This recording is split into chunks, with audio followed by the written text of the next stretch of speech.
Kevin Mayer est le premier à s'élancer. Pilote à suivre lors d'essais super Là, on voit finales. qu'il met la grosse attaque. C'est quand même un pilote qui a l'habitude d'être dans les top 10.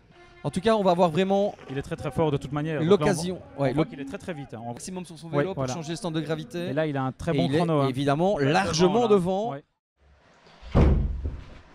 Yo tout le monde, j'espère que vous allez bien. Alors aujourd'hui, je vais vous faire une petite vidéo pour vous faire découvrir la DH1 de Belgique. Qu'est-ce que c'est? C'est le championnat belge de VTT de descente. Oui, souvent on me demande comment j'ai commencé le vélo de descente dans le Nord-Pas-de-Calais. Oui, effectivement, c'est la région la plus plate au monde. Peut-être pas la plus plate au monde, mais on n'a pas beaucoup de montagnes. Et effectivement, j'ai commencé dans le championnat de descente de Nord-Pas-de-Calais sur le Terry, mais également sur le championnat de VTT de descente de Belgique. Je suis passé 4 fois à la télévision belge. Il fallait faire à peu près le top 30 pour se qualifier. Il y avait déjà un niveau assez relevé. Pourquoi? Parce qu'il y avait les régions du nord de la France, de Belgique, de Luxembourg, d'Allemagne et d'Hollande qui, tous les week-ends, faisaient la course sur ce championnat belge. Et par hasard, j'ai réussi à retrouver, il y a à peu près un mois, en me baladant sur Internet, ça m'a permis de récupérer ces vidéos et justement de vous les montrer. Donc on perd pas de temps, on part directement sur cette première course. La voici, la voilà, la dernière manche de la Coupe de Belgique de descente VTT Lotto DH1 2014. Nous avons rejoint la capitale wallonne pour l'occasion, nous partons à l'assaut de la citadelle de Namur. C'est aujourd'hui que tout se joue, qu'on compte les points de la saison et qu'on sort les griffes. Une piste aérienne haute en couleurs qui vient d'être rejointe par un public nombreux. Il faut dire qu'ici, les sauts et les passages à sensations fortes ne manquent pas. L'ambiance est bonne, l'attention des pilotes aussi, ils sont concentrés, prennent des risques, ça passe et parfois ça casse. Même pas mal, tant mieux car c'est parti pour la course. Voilà, donc on arrive sur ma première course. Pour vous situer un peu le contexte, on est en 2014. Je roule avec un Mondraker Summum 2014. Donc la bonne année, c'est déjà pas mal. Avec une grosse Fox 40, tout équipé Fox 40, bon, la base.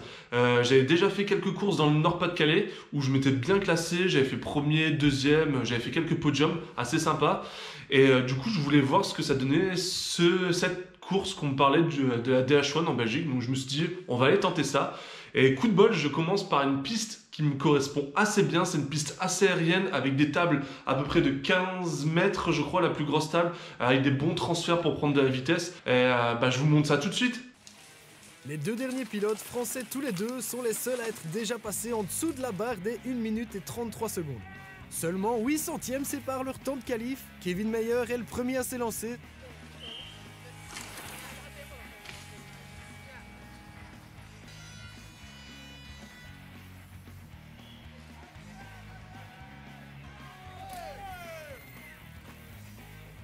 Son run est hyper agressif, mais il se loupe légèrement sur la dernière relance. Malgré tout, le temps de Grégoire est battu d'une demi-seconde et Kevin est en tête. C'est donc le français Ambroise Hébert qui remporte cette dernière manche de la compétition avec un temps de 1 minute 31 et 29 centièmes. Et voilà, donc super podium, deuxième juste derrière Ambroise Hébert, deuxième français, trop bien. Et comme je vous disais, j'étais en slim, donc tous les gars déjà me regardaient bizarre avec ce slim en jean que j'avais l'habitude de porter sur le dirt. Et j'ai eu justement ce surnom quand je suis arrivé là-bas, parce qu'on ne me connaissait pas, on m'appelait Slim Fast. Parce que j'étais rapide et j'étais en jean slim. Et c'est pour ça que j'ai eu ce petit surnom quand je suis arrivé un peu de nulle part. Voilà, donc maintenant on part pour la saison 2015 que j'ai essayé de faire entièrement. Et on part tout de suite sur la course de Chaudfontaine en 2015.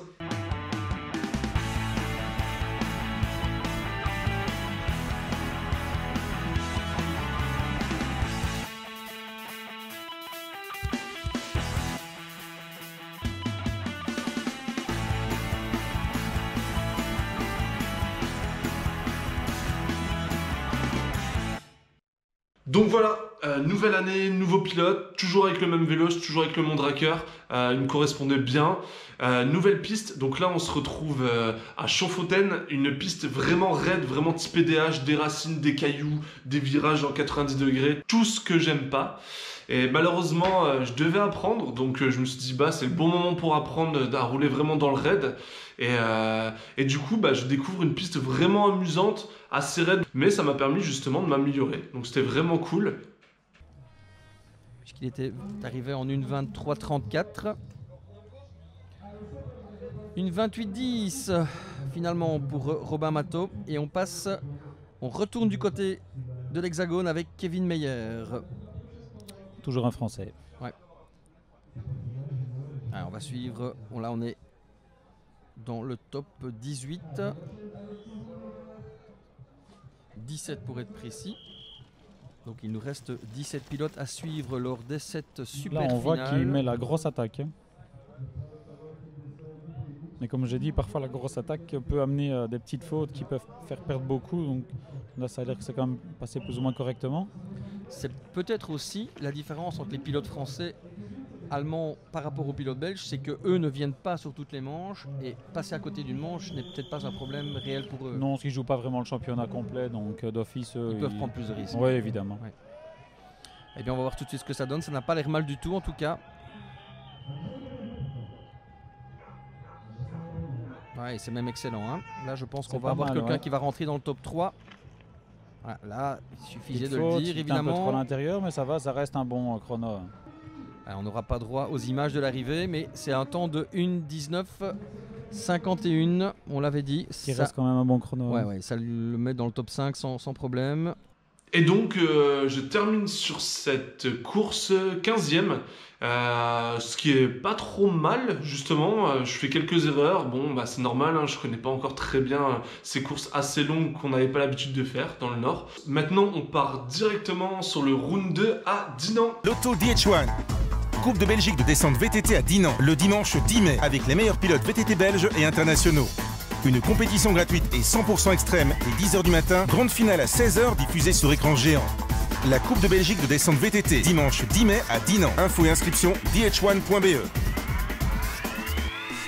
On arrive à Dinan, deuxième round, je me sens de plus en plus à l'aise sur les pistes vraiment typées DH. Et comme par hasard, le deuxième round, c'est encore une piste vraiment raide dans les racines, plein de cailloux. Du coup, pareil, là j'arrive sans prétention, je me dis bon, je vais me faire plaisir, je vais m'améliorer dans les racines et les cailloux. Et je vous montre ça tout de suite.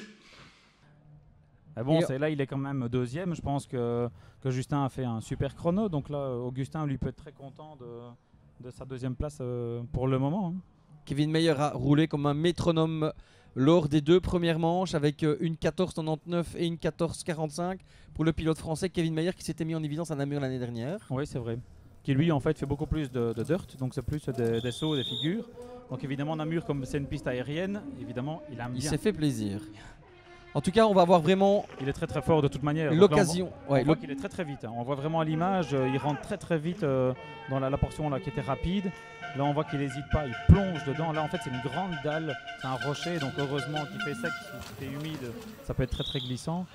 Là, on voit qu'il monte pas trop haut pour essayer de reposer tout de suite. Je pense qu'il est en train d'essayer. Je crois qu'il veut faire un gros chrono là. Prise de risque maximale. Pour là, l'instant, pas de faute. On voit la pente ici. Belle technique, en tout cas, on l'a vu très, avec très le bien. déhanché. Reculer au maximum sur son vélo pour changer le stand de gravité. Et là, il a un très bon il chrono. Est, évidemment, largement devant.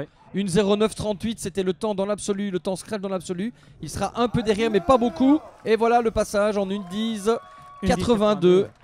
Une seconde de mieux que Justin Legros pour Kevin Meyer qui prend la première place. Le côté international, évidemment, ici à la DH1. On peut voir quand même comme il est assez essoufflé, parce qu'il y a parfois des gens qui disent oui, la descente c'est facile, il suffit de se laisser aller et freiner.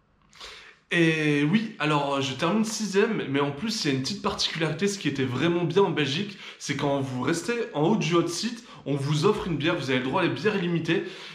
Donc du coup j'ai eu la bonne idée, même si j'ai pas fait exprès, de faire une très mauvaise qualif. Je tombe dans un virage, je me lève assez vite et je reprends la course, mais du coup je perds pas mal de secondes.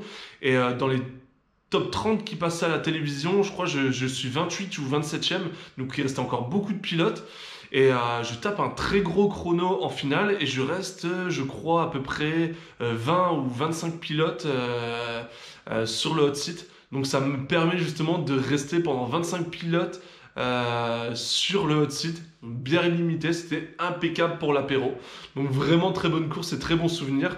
Malheureusement je termine au pied du top 5, 6ème, mais franchement je m'améliore de plus en plus et c'était un très beau passage, je me suis vraiment éclaté. Voilà, donc maintenant on part pour la dernière vidéo où je suis passé à la télévision belge. C'est le round 3 à Vielsam, le championnat hollandais et belge rassemblé en une course. Allez, c'est parti! Club RTL et Radio Contact présentent la Lotto DH1, championnat de Belgique de descente VTT à Vielsal, le dimanche 26 juillet avec les meilleurs pilotes VTT belges. Une compétition gratuite et 100% extrême dès 10h du matin, grande finale à 16h diffusée sur écran géant. Championnat de Belgique de descente VTT, dimanche 26 juillet à Vielsal. Infos et inscriptions dh1.be. Donc là on arrive à Vielsam, une course vraiment typée DH avec des gros sauts, des gros perriers, des gros virages, des gros raids. Vraiment la piste vraiment typée DH avec quand même on était à un bon temps au niveau, ce qui était déjà un bon temps en Belgique, c'était 1 minute 40 de descente, ce qui était vraiment bien. Je vous montre ça tout de suite. On va dire dommage, mais quelque part c'est un peu logique. Oui, voilà, Martin Mas lui roule plus sur des événements mondiaux.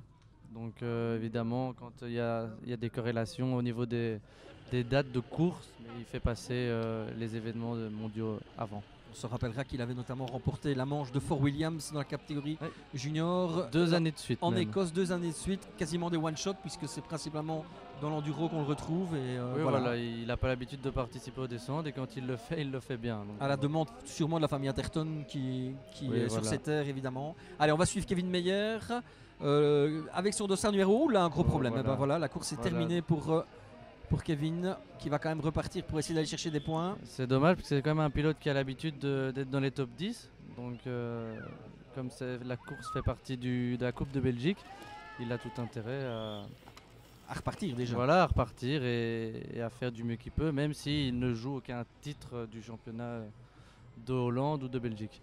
Au-delà de la perte de temps, il y a aussi la perte de vitesse. Il faut tout de suite retrouver. C'est une piste qui est très rythmée, donc évidemment, dès qu'on fait une erreur quelque part, elle a un impact sur une longue durée sur la piste.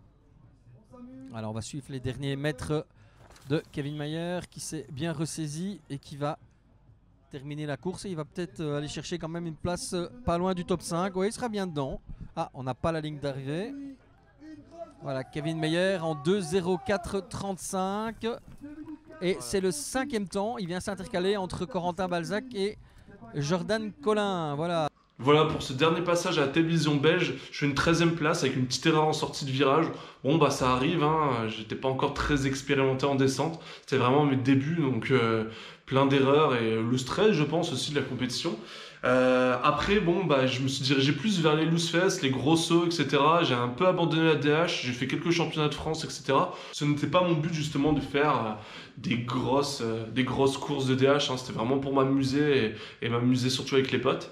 Et voilà, bah du coup j'ai fait cette petite vidéo pour vous montrer un peu à quoi ressemblait la DH1.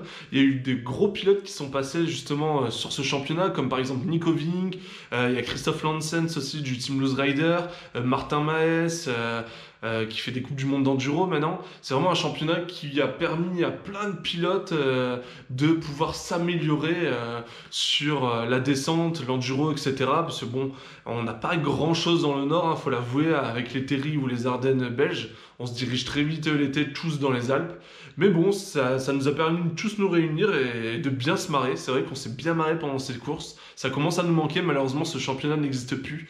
Il a été supprimé je crois en 2017 ou 2018, je sais plus trop. Voilà, si ce format t'a plu, n'hésite pas à lâcher un petit commentaire pour avoir d'autres formats mais version dirt. J'ai quelques vidéos justement qui sont assez sympas, un peu old school, de passage en télévision au WRT à Namur ou aussi au FIS en 2010 quand je l'ai gagné, c'était vraiment sympa. Je peux vous faire un petit format aussi un peu comme ça, old school, avec des vieilles vidéos, de voir un peu le niveau qu'on avait en 2010-2011.